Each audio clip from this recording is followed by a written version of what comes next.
बात है। अभी सबसे बड़ी बात देश की ये जो है, वह देश में अभी डेमोक्रेटिक रहने गया है, जनता का प्रतिनिधित्व हो रहा है। इसमें सरकार का तो दोष है ही, इलेक्शन कमीशन का दोष है ही, सबसे बड़ा दोष सुप्रीम कोर्ट का है, इन जजों का। इन जजों का जो ये लोग जान लें, आदमी हैं, अपने स्वार्थ में लिप्त हैं, बुद्धि इतनी संकीर्ण है जिसका कोई पारावार ही नहीं है, टैलेंट भी और ये करके ये कर रहे हैं, नैतिकता नाम का चीज़ नहीं है। और जिस देश की गुलामी, हजारों साल की गुलामी को बहुत बड़े संघर्ष के द्वारा प्राप्त किया गया था, उसे जिस हिसाब से सरकार कर रही है, इलेक्शन कर रहा है और उसमें इनकी सहभागिता हो रही है, तो ये बहुत ही बड़ा दुर्भाग्य का विषय।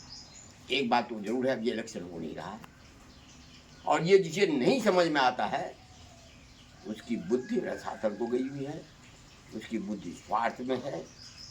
जिसकी सत्य थोड़ी सी भी ये होगा तो उसकी बुद्धि ये जाएगा। तो जो मैं क्या कहते हैं, देश अभी बहुत ही गलत व्यक्ति होता है। अब ऐसा व्यक्ति जिनके बारे में नाना प्रकार की बातें लोग कर रही, हम नहीं जानते हैं सत्य क्या है, सत्य क्या है, लेकिन इतनी बात तो सत्य है कि अभी एक गुजरात में सोमनाथ में ये बहुत बड़ा रैली किए हैं, कल उसका स्थापना दिवस भी मनाया गया 75। और यहाँ पर कहते हैं अभी उत्तराखंड का उज्जैन से आ रहा है यहाँ काफिला, अपने ये 8,000 करोड़ के विमान पर उड़ेंगे। तो ऐसा जो निकृष्टतम व्यक्ति है उसकी वाणी को भरोसा देना ही नहीं चाहिए।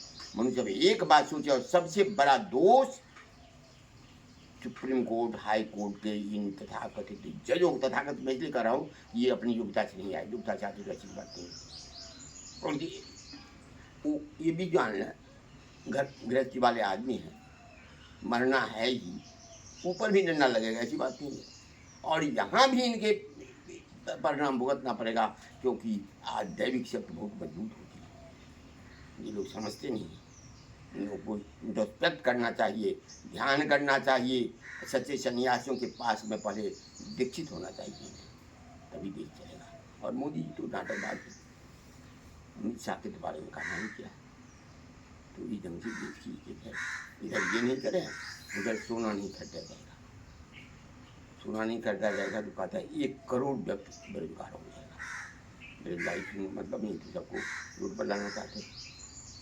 लोग तेल नहीं खाएगा, अरे कम में खाएगा।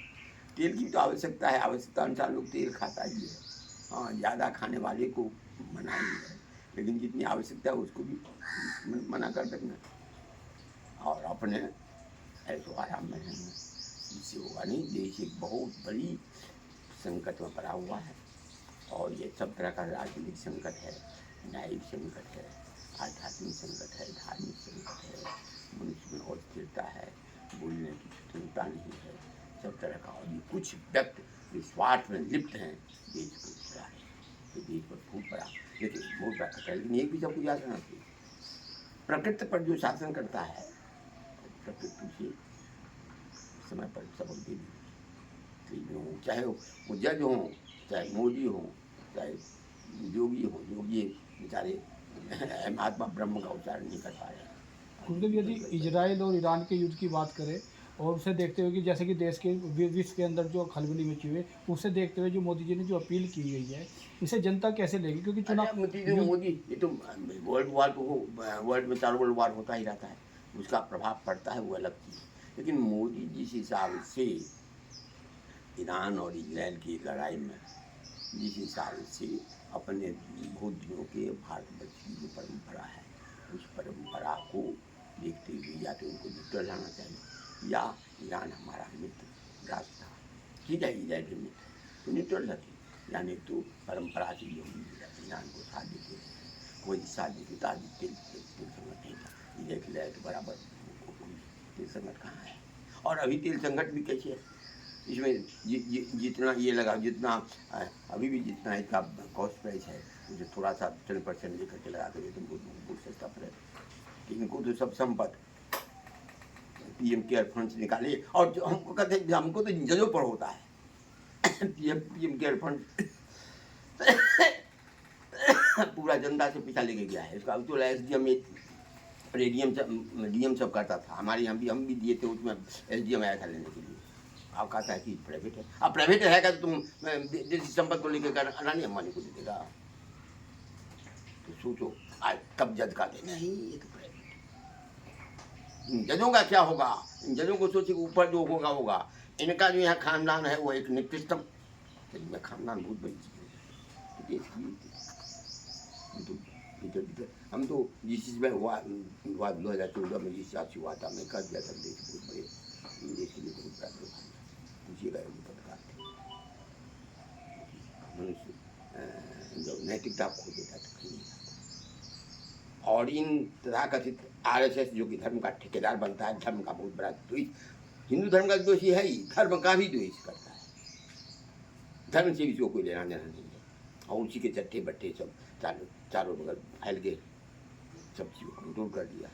तो देश एक बहुत बड़ी संकट में, एकमात्र हमारे उपाय से हम लोग साधु हैं, अपना ध्यान करें, ध्यान से ही प्रकृति कंट्रोल करती है, बहुत बड़ा कंट्रोल करती है। और कोरोना हुआ तो कैसे मील और सब छिटक गए थे, उसमें उनका लॉर्ड कहाँ गया था, मैं तो पत्र लिखा था। गुरुदेव, जैसे प्रधानमंत्री जी की जो अपील है उसमें मार्च सदन की क्या अपील जनता से है? हमारी जनता से अपील है कि वो अपील तो कुछ नहीं, अपना काम करे, सबसे बड़ा काम करे कि देश में अभी हमारी स्वतंत्रता जो नष्ट हो गई है, उस स्वतंत्रता को बरकरार करे, सब कुछ ठीक हो जाए। हमारे देश में किसी भी कमी नहीं है। हमारी फॉरेन पॉलिसी भी इतना निरपेक्ष फॉरेन पॉलिसी की, कभी फॉरेन में ये हुआ था हमारे देश में असर नहीं पड़ा था।